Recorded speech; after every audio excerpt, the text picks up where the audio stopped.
Health emergency آپ نے اور آپ کی تنظیم نے صورتحال کو قرار دیا ہے.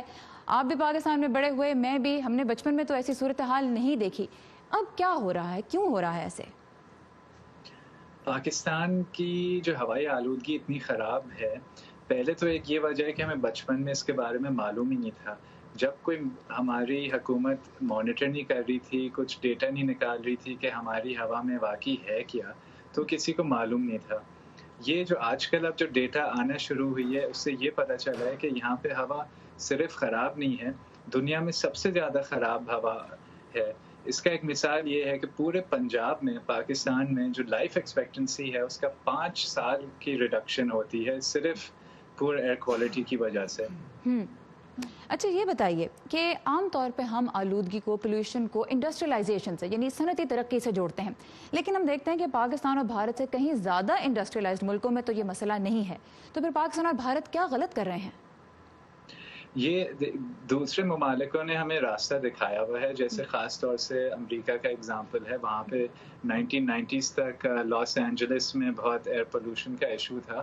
اس کے لیے انڈسٹریلائزیشن کے ساتھ اگر پراپر انڈسٹریلائزیشن ہو، کلین ٹیکنالوجی یوز کری جائیں، ماڈرن ٹیکنالوجیز یوز کری جائیں تو انڈسٹریز بالکل چل سکتی ہیں. پاکستان میں جو ابھی سب سے بڑا ایشو ہے انڈسٹریلائزیشن کے ساتھ کہ جو ہم سب سے پور فیول کوالٹی یوز کرتے ہیں، وہ بے شک آپ کی گاڑیوں کے لیے ڈیزل ہو، فرنس آئل ہو انڈسٹریز کے لیے، کول ہو جو آج کل بہت پاور پلانٹس میں، یہاں چھوٹے پاور پلانٹس میں یوز ہو رہا ہے، اس کا ایک بہت زیادہ اثر ہے. اب یہ بتائیے پھر آپ کا جو انیشیٹو ہے وہ بہت ریگولر بنیادوں پہ ایئر کوالٹی کے بارے میں ڈیٹا جمع کرتا ہے اور اسے پبلک کے لیے ریلیز بھی کرتا ہے. کیا آپ دیکھتے ہیں حل اس مسئلے کا پبلک کیا کر سکتی ہے اور حکومت کو کیا کرنا چاہیے؟ حکومت کو تو بہت کچھ کرنا چاہیے. ڈیزل کی فیول کی کوالٹی امپروو کریں. ہماری انوائرمنٹل سٹینڈرڈز ہیں، ان کے لیے پالیسیز اختیار کریں ان سٹینڈرڈز کو میٹ کرنے کے لیے. ایک جو حکومت کو ڈر ہے کہ اس سے ہماری اکنامک پروگریس سلو ہو جائے گی، وہ ڈر نہیں ہے، بلکہ اس میں اپرچونٹی ہے انڈسٹری کی ماڈرنائزیشن کا.